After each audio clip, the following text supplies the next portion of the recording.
capítulo de número 1, a partir do versículo de número 17. Nós podemos ter vários tipos de doenças. Existem doenças que têm o cunho genético, nós nascemos com uma predisposição para elas. Nós temos doenças que têm uma razão, uma causa exógena, fora da gente, são as bactérias e os vírus que nos adoecem. Nós temos doenças que são frutos de acidentes, de traumas. Mas a doença, não importa de onde ela venha, como ela chega, ela se torna terrível quando ela tem duas características. Não importa que tipo de doença. Qualquer doença que tenha duas características se torna horrível. É a crônica e a doença aguda. Não sou médico, mas sou metido. E o pouquíssimo, leiga e porcamente que sei de medicina, sei que quando uma doença é crônica, e o que caracteriza uma doença crônica é uma doença antiga, que se arrasta. É uma doença que vai maltratando aos poucos. Ela é horrível. Eu sei, porque foi terrível para nós vermos a decadência do meu pai. Primeiro ele perdeu a noção do tempo, ele perdeu a noção de quantidade, e o meu pai foi passo a passo, perdendo. De repente ele já não me reconhecia mais, ainda reconhecia minha mãe. Minha mãe achava que meu pai não ia durar muito tempo, porque ele perdeu a deglutição, ele não já sabia mais engolir. Minha mãe achava que meu pai não ia viver muito tempo. Minha mãe teve um câncer, morreu do câncer, e nós da família ficamos naquela coisa terrível, mas naquela situação de sofrimento. Como é difícil, como é dura a sorte de uma pessoa que tem uma doença crônica. Mas as doenças, elas não são apenas terríveis quando são crônicas, as doenças agudas também são terríveis. A doença aguda é aquela que atinge o seu pico devastador. E nesses momentos a gente não sabe como reagir, sabe o que fazer. E é nesses momentos que nós temos que tomar o maior cuidado. Quando a pessoa está passando uma situação aguda,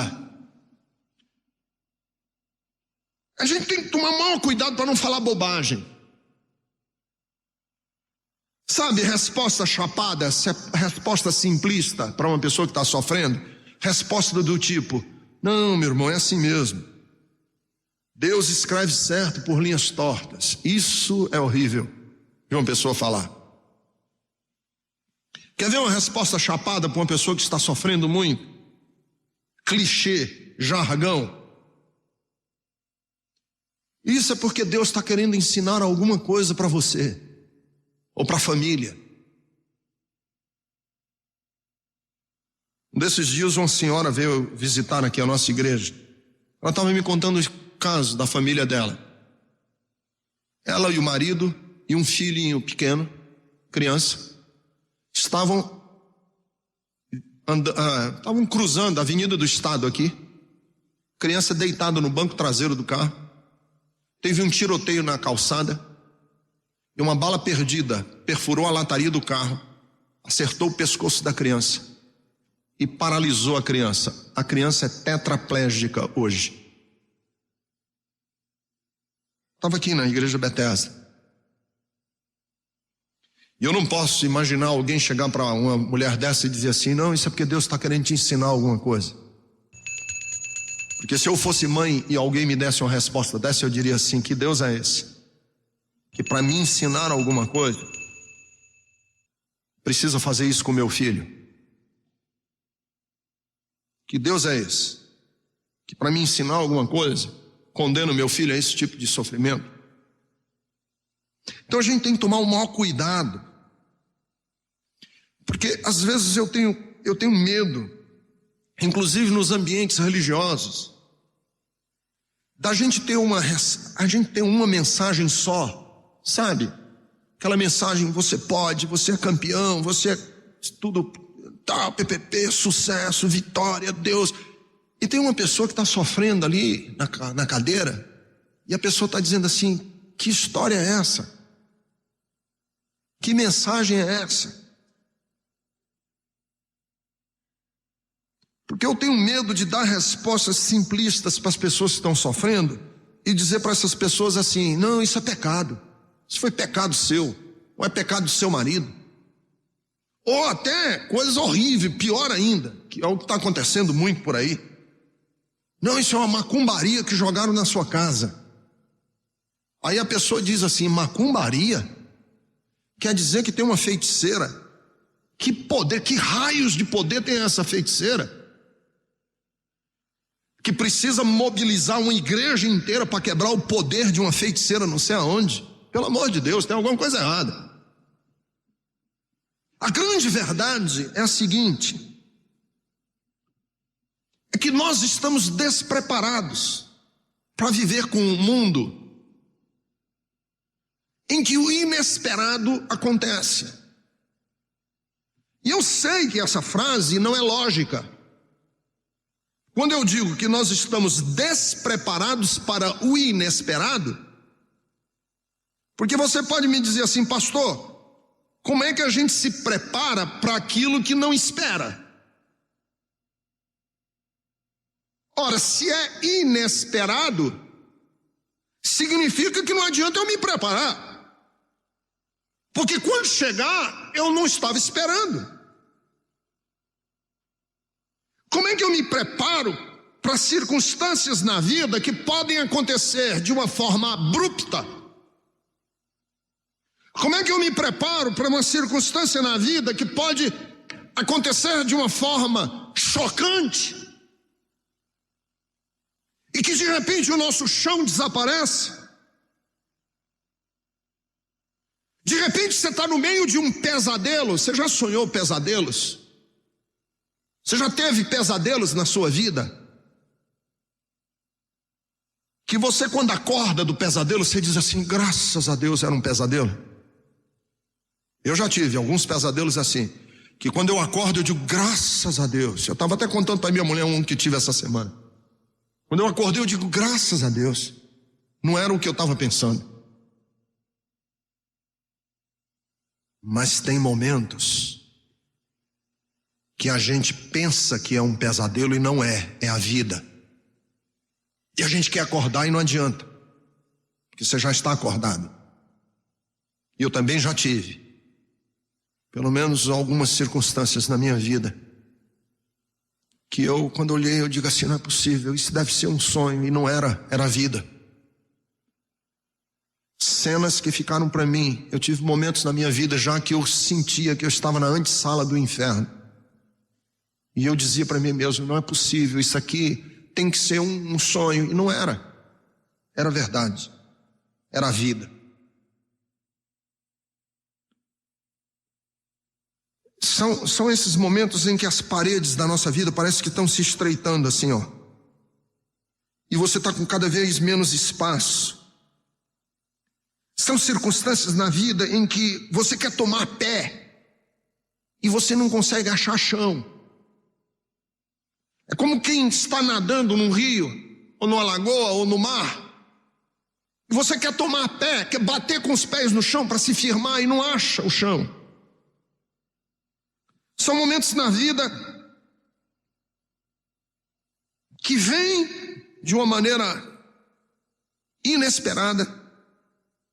E a gente não sabe como fazer. Nessas horas nós nos tornamos vulneráveis. É nessa hora que a nossa consciência começa a dizer para nós coisas. É nessa hora que o nosso coração começa a conspirar contra nós mesmos. É nessa hora que os nossos conteúdos, os nossos princípios, os nossos alicerces parece que não existem mais. Nessa hora a gente fica perguntando o que foi que aconteceu, onde foi que eu errei. A pessoa fica pensando onde foi que eu errei. Eu devia ter, eu senti, eu devia ter obedecido esse meu sexto sentido. A gente diz isso, né? Eu bem que senti, eu devia ter obedecido. Aí é que dá a crise na gente mesmo. Porque eu já tive vários, entre aspas, sextos sentidos, que não era sexto sentido coisa nenhuma. E desses dias eu estava no avião, quando eu ia entrando no avião, pensei, esse avião acho que vai cair. Me deu aquela coisa, esse avião acho que vai cair. O avião levantou voo e pousou e não caiu. Mas tem horas que a gente diz assim, eu não devia fazer isso. Aí faz. E aí dá errado. Aí você diz, puxa vida, eu devia ter obedecido aquele meu sexto sentido, aquela intuição. E é esse o problema. Que a gente fica olhando para o passado e querendo corrigir um passado que não tem como corrigir. Entende? A nossa vida deu uma guinada. E você fica dizendo, eu devia. E não tem como voltar, não adianta dizer eu devia. Você não volta. E é nessas horas que a nossa consciência se torna nossa inimiga. Porque é nesse momento que a gente fica dizendo assim, é porque eu pequei. E quem não pecou? Não é? Quem não pecou? Quer dizer, se eu quiser acusar você de alguma coisa, eu vou sempre achar. Eu tenho um irmão que é 1 ano mais novo do que eu, mora no Rio de Janeiro. E a gente brigava muito quando eu era adolescente. Mas brigava de murro mesmo, de soco. Ele é um irmão muito querido que eu tenho hoje. Mas a gente brigava por qualquer besteira. Que a gente não tinha muita roupa, aí um queria usar a roupa da sexta-feira e dizia, não, essa roupa eu reservei para sexta-feira e eu vou para a festa com ela. Aí ele dizia, não, essa camisa é minha, sexta-feira agora é minha. Aí pronto, aí saía a briga, né? E quando saía a briga, eu sempre tinha um trunfo. O meu trunfo era assim, vou contar pro papai. Aí ele dizia, o quê? Eu digo, não vou falar nada, eu tô sabendo. Porque como ele tinha sempre culpa no cartório, bastava eu dizer essa frase aí e ele já ficava todo meu amigo. Não, pai, peraí, vamos conversar. Não, eu vou contar. Você me dá a camisa sexta-feira, eu conto pro papai. E eu não tinha nada, eu nem sabia de não coisa nenhuma, mas eu sabia que ele tinha culpa no cartório sempre.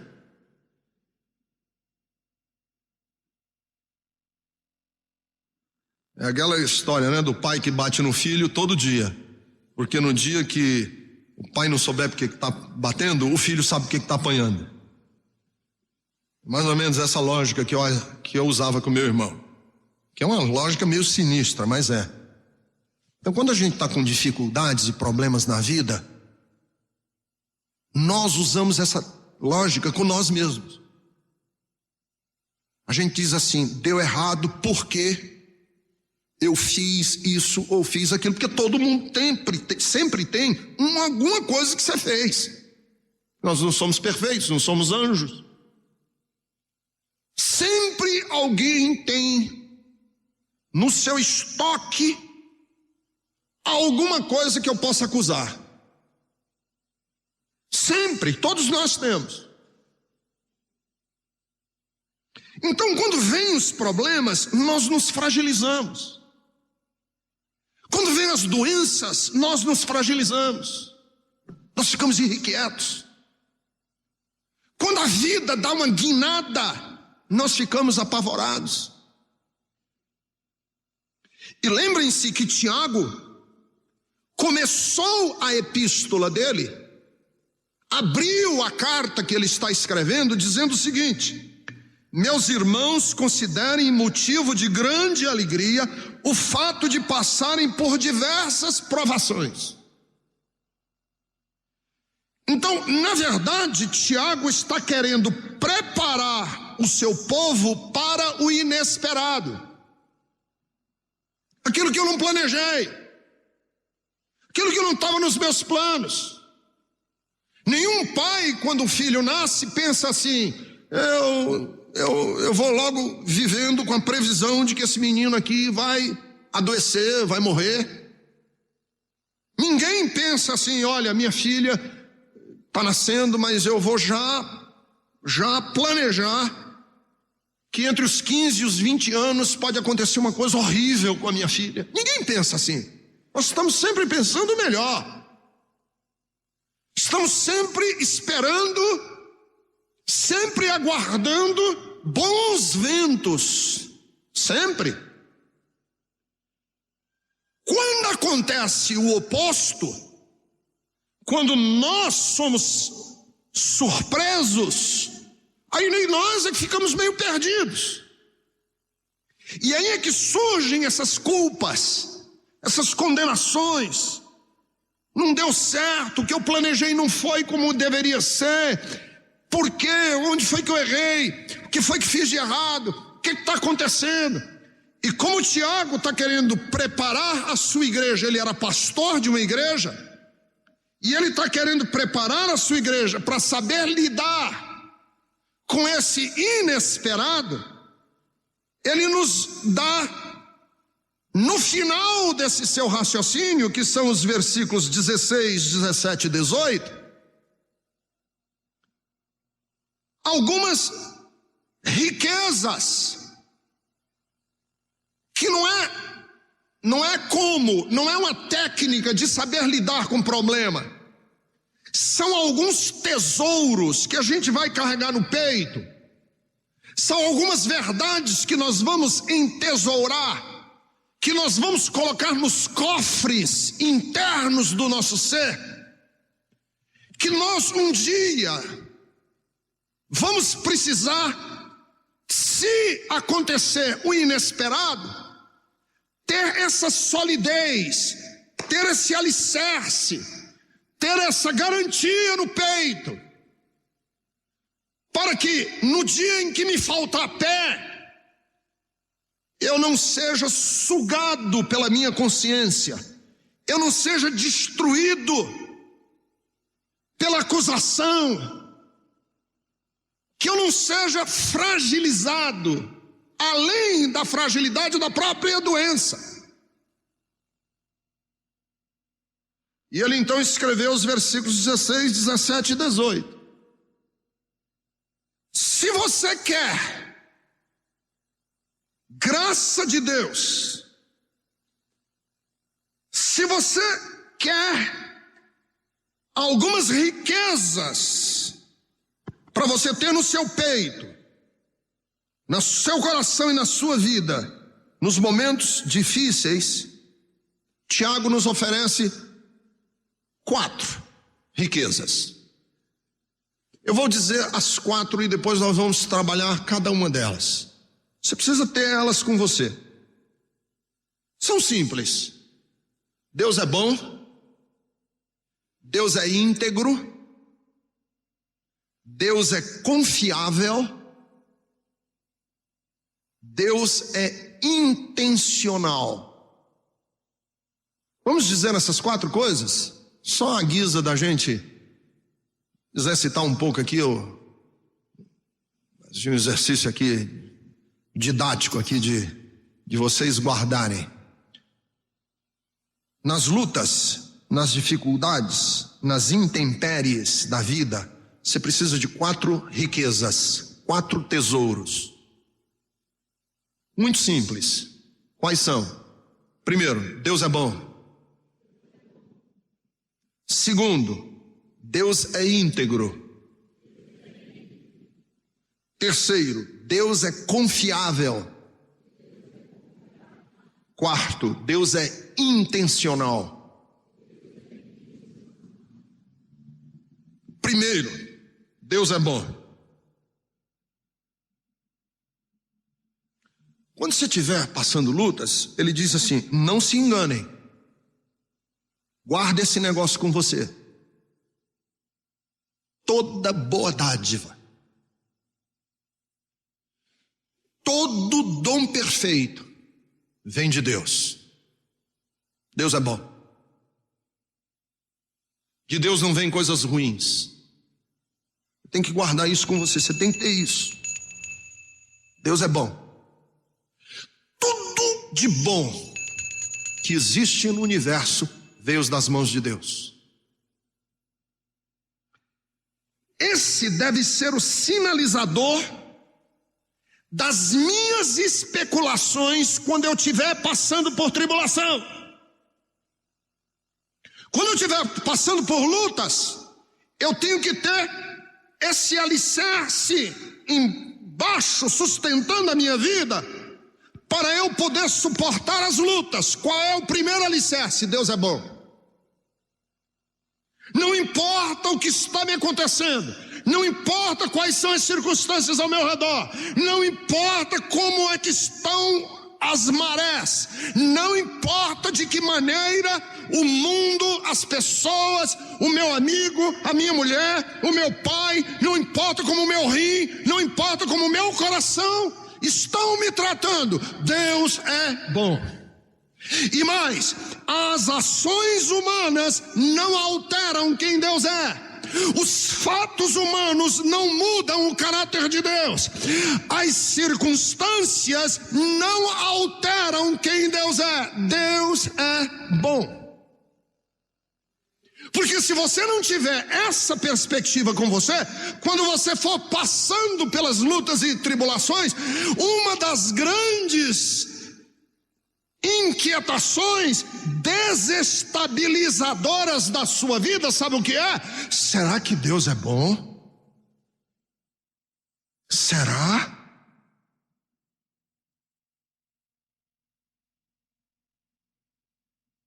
Vejam bem, a maneira como eu lido com uma outra pessoa, a maneira como eu lido com uma pessoa, é determinado pela ideia que eu tenho dessa pessoa.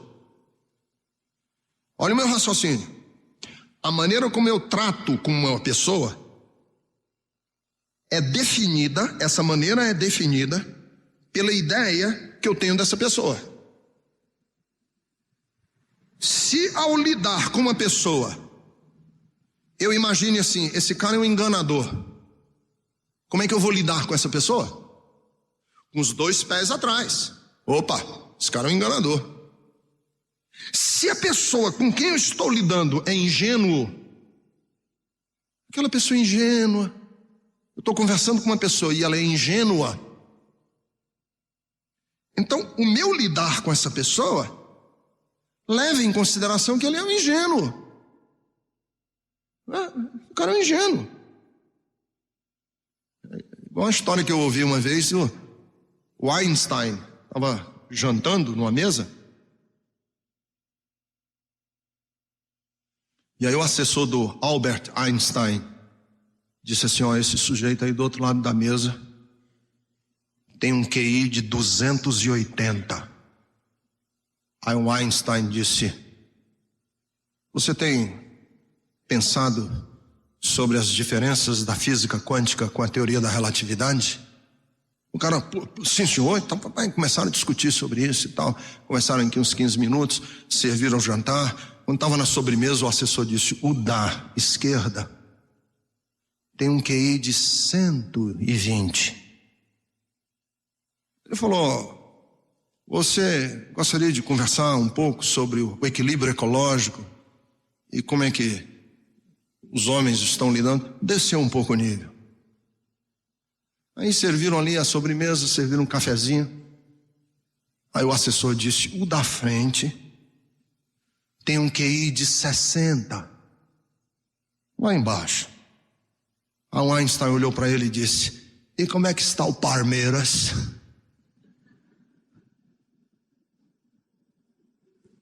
Desculpe, palmeirenses.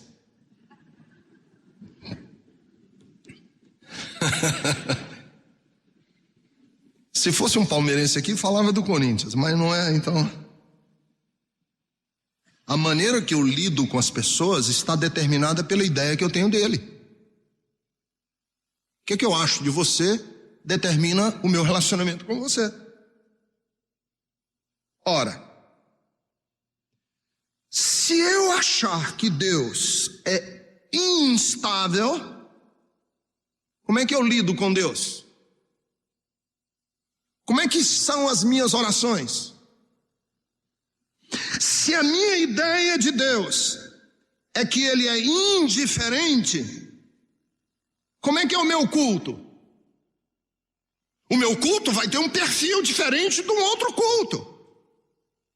Se eu acho que Deus é indiferente, eu preciso me flagelar, eu preciso tirar sangue, eu preciso ralar os joelhos, eu preciso fazer uma promessa, porque Ele é indiferente e eu preciso ganhar o favor dEle.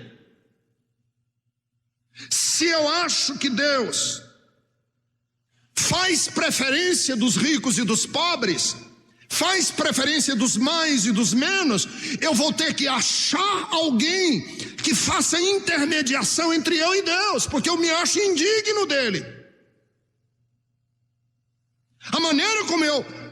A ideia que eu tenho dessa pessoa determina a maneira como eu lido com essa pessoa. E aí Tiago diz o seguinte: quando você estiver passando por tribulação, você não esqueça que nas suas orações, que nas suas preces, que no seu culto, você tem que partir da seguinte premissa: Deus é bom. Eu não me importo o que os outros estão dizendo, Ele é bom, porque toda boa dádiva e todo dom perfeito vem do alto, descendo do Pai das luzes, em que não há mudança nenhuma nele.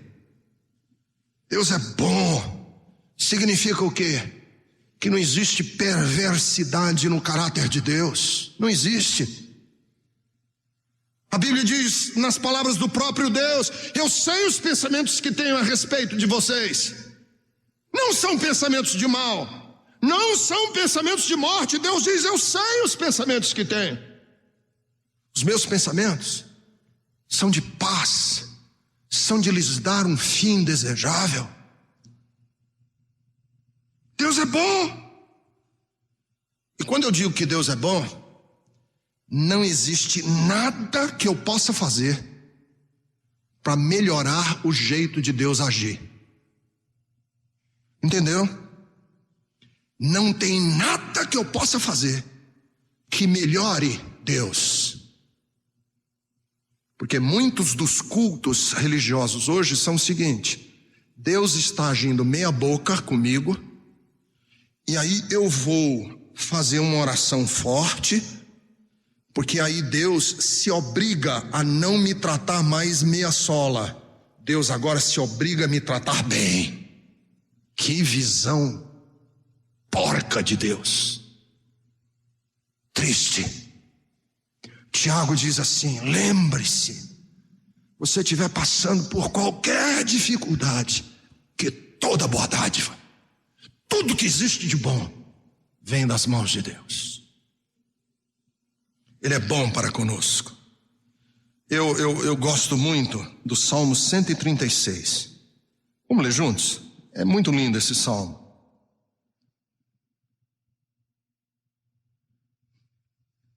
E na minha versão,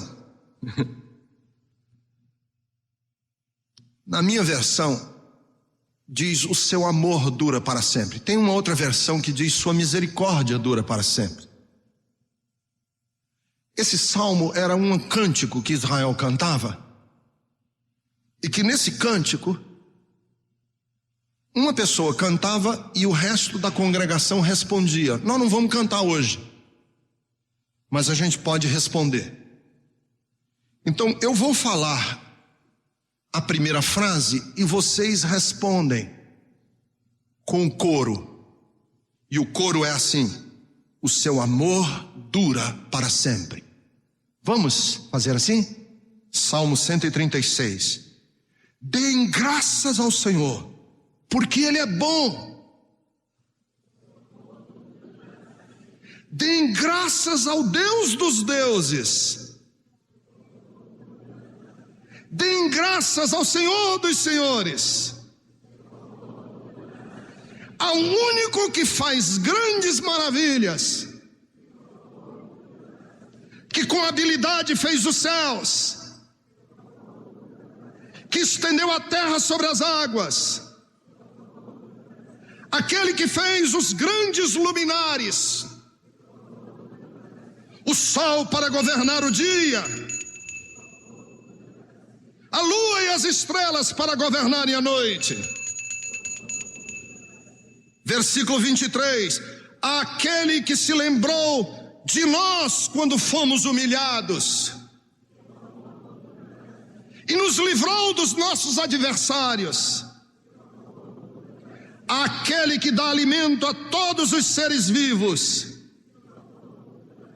Deem graças ao Deus dos céus, o seu amor dura para sempre. Aleluia. Segundo, Deus é bom, mas em segundo lugar, Deus é íntegro. O versículo diz, Tiago capítulo 1, versículo de número 17. Descendo do Pai das luzes. Vocês entendem essa frase, Pai das luzes?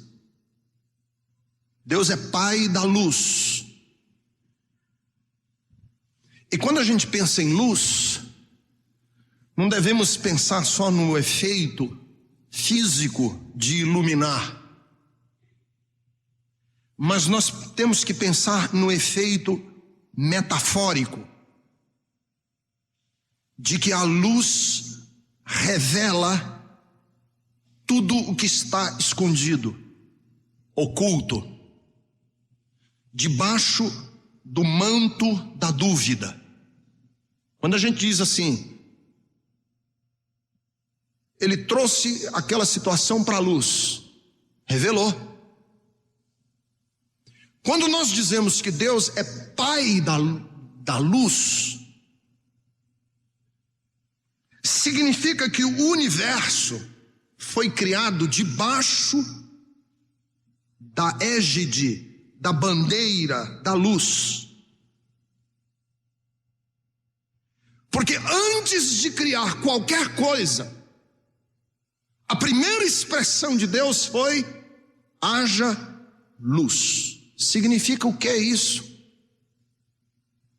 Que todo o projeto do universo foi criado debaixo da transparência. Que Deus não tem meia conversa. Que com Deus não existem lados ocultos. Deus não tem agenda escondida. Com Deus nós não lidamos com alguém que a gente diz assim: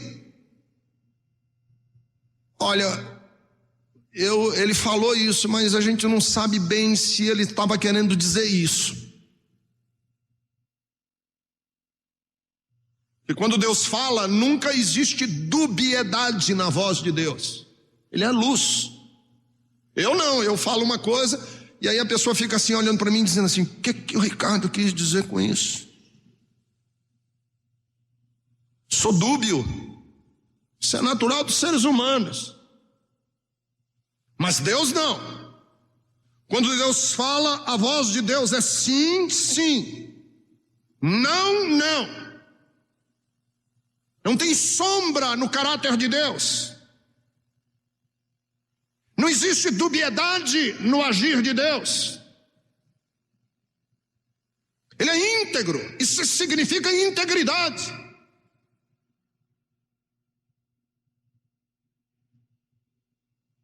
Quando eu estou passando por lutas e provações, eu tenho que ter essa confiança. E que essa história de que Deus escreve certo por linhas tortas, isso está errado. Porque quem escreve com linhas tortas é uma pessoa que não é íntegra. Deus escreve certo, eu é que leio torto muitas vezes. Que não consigo ler, que não consigo perceber. Então eu preciso, quando eu estou passando por lutas e por tribulações, que não tem um lado oculto de Deus, que eu não tenho acesso, como a lua, que tem um lado oculto que a gente não vê nunca. Não, Deus é transparente. Deus é confiável. Por que Ele é transparente? Porque eu disse para vocês que eram 4 coisas. Deus é bom, Deus é íntegro e Deus é confiável. Você sabe o que é confiável? É uma pessoa que você está lidando com ela e o caráter dessa pessoa não é instável. Não existe sombras e não existe instabilidade em Deus. Não existe instabilidade em Deus. Deus não é manhoso. Deus não acorda segunda-feira de manhã de lundu. Que aí você vai no sacerdote e aí ele diz assim: sacerdote, o que está acontecendo? Eu disse: eu não sei não, hein? Hoje Deus não está bem com você não. Isso não existe com Deus. O caráter de Deus é sempre o mesmo. Deus é consistente nas suas ações. A maneira como Ele agir hoje, Ele agirá daqui a 10 mil anos, 1 milênio, por toda a eternidade. Porque o Salmo de número 90 diz: de eternidade passada a eternidade futura, Tu és Deus. E Hebreus capítulo 13, versículo de número 8 diz que Jesus Cristo é o mesmo ontem, hoje e será eternamente. Você pode apostar no caráter de Deus. É por isso que a minha vida e a minha fé não andam em vacilante. Eu não estou serpenteando entre 2 caminhos. Por quê? Porque eu sei que o Deus a quem eu sirvo e a quem eu entreguei minha vida vai me sustentar nas suas mãos. E o apóstolo São Paulo diz: eu sei que Ele é poderoso para guardar o meu tesouro até o dia final. Eu sei em quem tenho crido. Eu sei que o meu Deus vive e por isso eu posso crer no amanhã.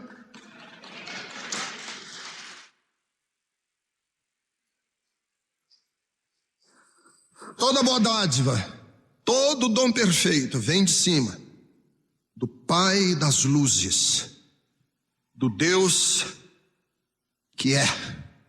Nós não vamos chegar no céu e ter surpresas com respeito ao caráter de Deus. Nós não vamos ter nenhuma surpresa, porque aquilo que Deus revelou a nós a respeito de si mesmo é o que é. Nós não vamos dizer assim: nossa Deus, você se revelou para a gente de um jeito e a gente chega aqui e você é outro. Não, Deus da Bíblia. Por isso é que quando os discípulos olharam para Jesus e disseram: Senhor, mostra-nos o Pai, e isso nos basta. E Jesus disse: Filipe, eu estou há tanto tempo com vocês e você não sabe que quem vê a mim vê o Pai que me enviou. Olha para Jesus. É exatamente assim que Deus é. Deus é intencional. Existe intencionalidade em Deus. Versículo 19. Por sua decisão, Ele nos gerou pela palavra da verdade, a fim de sermos, olha a intenção de Deus, como os primeiros frutos, as primícias de tudo que Ele criou. Esse universo inteiro foi criado com um só objetivo. Um desses dias, há muito tempo atrás, eu estava no meu gabinete. Há muito tempo atrás eu estava no gabinete e um professor de uma universidade, esposo de uma senhora da nossa igreja, veio me visitar. E ele queria me colocar num canto, ele queria me dar um checkmate. Quase que deu. Ele disse assim: pastor, o senhor sabe que a Bíblia, quando relata o livro do Gênesis, a visão de universo da Bíblia é geocêntrica. Vocês sabem que no mundo antigo, os homens do mundo antigo acreditavam que a Terra era o centro do universo. Foi Nicolau Copérnico que disse que não, que o centro do universo era o Sol e que a Terra girava ao redor do Sol. Foi depois que Galileu Galilei veio e disse que não, que nem a Terra e nem o Sol eram o centro de coisa nenhuma, que o Sol é uma estrela de quinta grandeza e que a Terra gira ao redor do Sol, como um planeta. Aí esse professor da universidade disse assim: como é que o senhor me diz, então? Porque quando no relato do Gênesis, o relato do Gênesis é geocêntrico, é anterior a Nicolau Copérnico e é anterior a Galileu Galilei, é primitivo. Como é que você crê num livro desse? Eu confesso que quando ele me fez essa observação, eu clamei ao céu, digo: Senhor, me dá graça. Aí eu disse a ele: pera um instantinho, o relato do Gênesis não é geocêntrico, o relato do Gênesis é antropocêntrico. O relato do Gênesis é antropocêntrico. O centro do universo não é a Terra. O centro do universo são os seres humanos. Por que eu sei que o centro do universo são os seres humanos? Aí ele olhou para mim e disse assim: quer dizer que você não acredita que existe vida em outros planetas? Eu digo: não estou dizendo que não acredito ou desacredito, que eu não sei. Como é que eu posso afirmar que acredito ou desacredito? Ninguém sabe. Eu só sei de uma coisa. Isso eu sei. Que Jesus Cristo, Filho do Deus vivo, tomou a forma humana,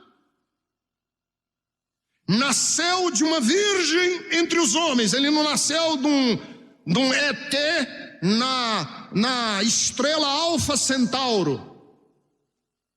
Quando nós chegarmos no céu, Jesus não vai ter o aspecto do ET do filme do Spielberg, e nem vai ter o aspecto de qualquer outro ser.